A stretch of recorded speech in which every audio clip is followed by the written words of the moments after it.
To create schedules for Dreame L10s Pro 2nd generation, first of all, you will need to click on your robot inside the Dreame Home app. Next step is to click on the three dots in the top right corner of the screen, and then we can click on the scheduled cleaning. There's a plus button that allows you to create a custom schedule. Here you'll be able to select the specific time where it should start cleaning, and then you can change how often it should repeat it. Once daily, that means then for every day from Monday to Friday, from weekends, or in custom options you can select specific days where it should perform that cleaning for the schedule.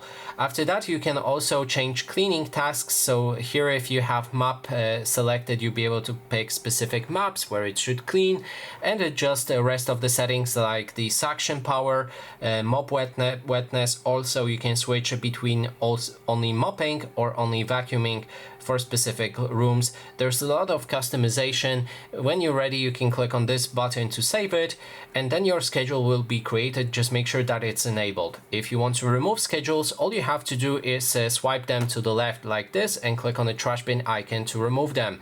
And that is basically everything. Thanks so much for watching.